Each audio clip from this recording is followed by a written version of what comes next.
Okay, so having a limited budget, this was going to be my first attempt at trying to make a stand for holding the phone while filming and getting a better angle on me than me trying to hold it and talk and do stuff. And this is when you have absolutely $0 in your budget at the moment. and got my duct tape on there and everything. But anyway, it doesn't hold it correctly. This clamp here is a little too loose. These pieces swivel and make it risky on holding the phone. So we're going to do a second attempt.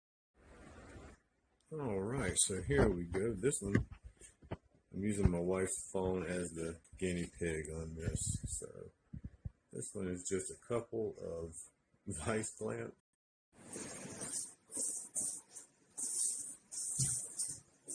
Hey everybody, so this piece is dry enough that I can pretty much do whatever I want to with it. What I had done was I had put these wood sticks here. Is basically some square balsa wood you can get from a hardware. The tape that I wrapped it in is a sheathing tape from like, a craft store, hardware store, anything like that. I'm not trying to plug anybody. And I wrapped it on that because the epoxy doesn't stick to the sheathing tape. And so anything that I use for that, I'll wrap it in that. And this one didn't leak out here. I used a little bit of silicone because silicone won't stick to the epoxy. This side is the one that had the leak. I already cleaned that off. I've got a little bit more cleaning to do, a little bit of touch up to do on that. But this gives you a little bit of an idea of how this process works. I'm using a framed canvas, and that mainly is to just take some of the weight away, because if I do it all concrete, it's just going to be one heavy block. These weigh about 3 pounds, using it this way and getting rid of some of that weight. And what I do is I'll frame it out so that when I pour the concrete it doesn't leak out, and I'll have my molds in there so that the concrete, where I don't want the concrete to go. And then that comes to where y'all saw before I poured the epoxy. And on my next piece, I'll do that from the beginning. I had already started this before I decided to start making videos. But anyway, we're going to take this off. And this is basically the silicone in place. So it's not going to take much. I'm just going to use a little poker tool here. And there's a little bit of silicone that is trapped in here. I'll dig that out with this, and if I scratch anything, I can always touch it up later, and that'll be, I'm sure there'll be a video at some point about how to touch some of this stuff up. Most of the time it's just going to be when I'm doing another project and have things got to touch up, I can mix the epoxy and just take like a piece of sponge and dab it in an area and let it dry, and it'll clean it right up, make it look brand new, and get rid of any scratches or anything that I might have put on it. This piece, I'm going to try to pry. I want to make sure I don't break any of this stuff. If something was to crack, I should be able to fix it, because after the concrete is poured and fully cures, then I coat the whole thing with a layer of epoxy. I'll mix up some clear, I use a sponge brush, and I'll apply it, and you can push down on the sponge brush to kind of squeeze the epoxy out of the puddle a little bit, and then you just kind of brush it around. And once that dries, this cement's not going to have any issues. It's pretty durable. I do all that before I do my color pouring, so I want that to stay shiny. But when I coat this and it gets all shiny, I'll use, you can paint it a color if you want, you can put a clear coat on it, you can do a shiny clear coat, a matte finish. That's pretty much up to whatever you desire for the look you want. some of the other pieces that I have on Etsy, you can see different variations of where I've colored them in different paints, and then clear coated over that. And so I don't want this part to be shiny, so I did a matte finish over top of the epoxy once it had fully dried before I poured any of the green. And in the previous video you saw I did have a leak, but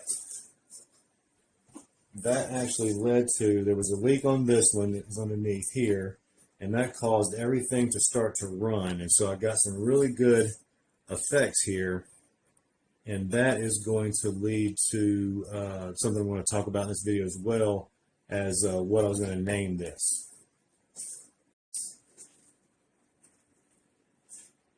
Now I want to talk about naming the piece.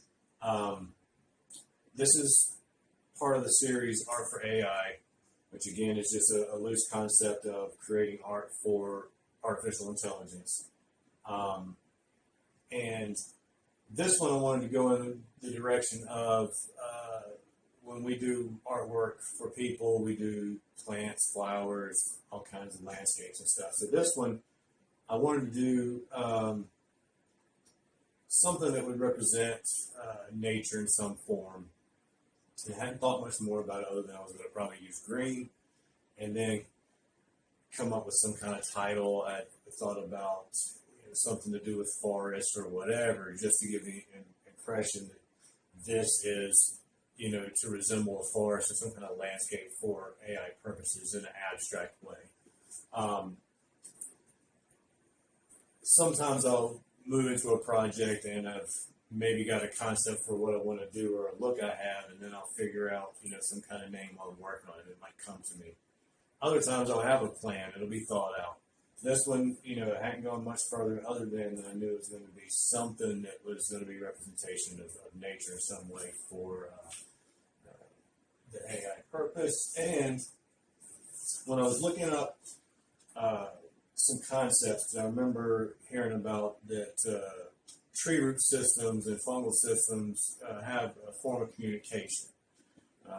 You can look that up if you want. It's not like they're talking to each other per se, but for scientific purposes, it's a form of communication. But when I was looking it up, I found a term called dendrite, and I wrote it down because I'm horrible at remembering this stuff, and I don't want to get it wrong. But the first definition is a short branch extension of a nerve cell, along which impulses received from other cells at synapses are transmitted to the cell body.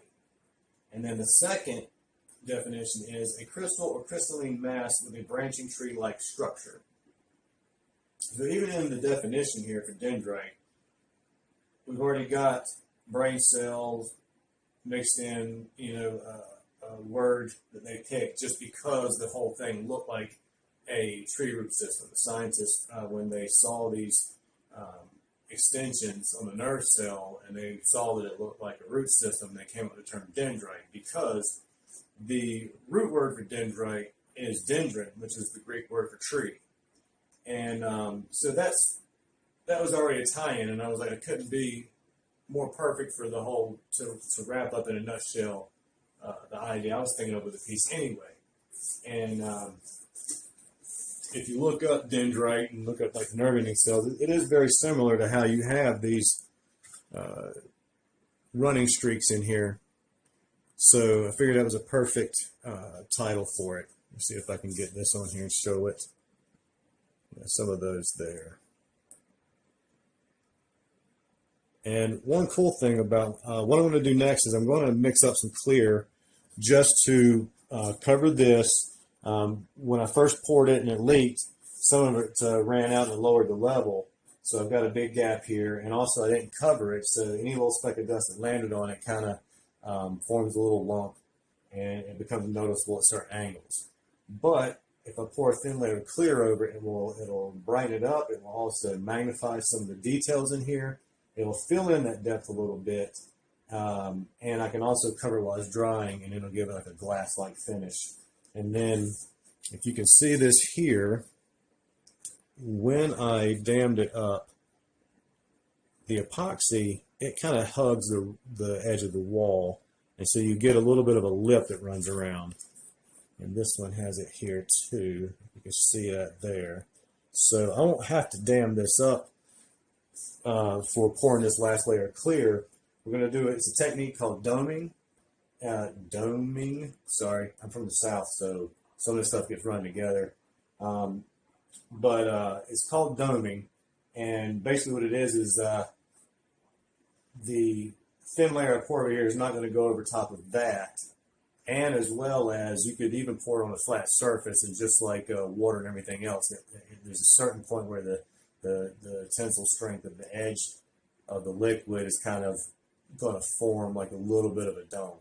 So we're going to use that to our advantage, and that's just going to be, and if it does leak over and run out, it's just going to run down there, and it'll fix any of the scratches that I had anyway. So it's going to be, if it does have a little extra, then I'll use it to my advantage if I can. So this piece will be titled Dendrite. I don't know if I'll play any more with it or anything, trying to get fancy with the name other than just, I think Dendrite says it all. I couldn't ask for a better connection between the whole AI intelligence concept and then finding a word that links that to the whole root structure and the brain cells and everything. It just works out perfectly. Any artist that watches this, I'd be curious if you want to comment how your system works. You know, do you approach everything with a concept that you fully thought out the whole time, or do you just jump in with both feet and then figure it out as you go? I mean, I know people that do both. Some people that I know probably can only do one or the other. Mine's a little bit of a combination of both. And sometimes I get an idea, like a eureka moment, and you're just like, I've got to do that. We'll run with this, and then it's a whole thought-out process. I've been working for many years, so I've never got to really act out on many of them up until now. So it'll be interesting to see some of the other ideas I come up with. You know, digging into the past, and because when I was working, you know, there'd be times I have an idea or thought that would just kind of fall away. Like, well, if I ever get a chance, and now's that chance. So we'll see what seeds may have germinated and came back. But anyway, any artists, if y'all come across this channel and you see this, I'm just curious as to how your process works. So you know, feel free to discuss it in the discussions page.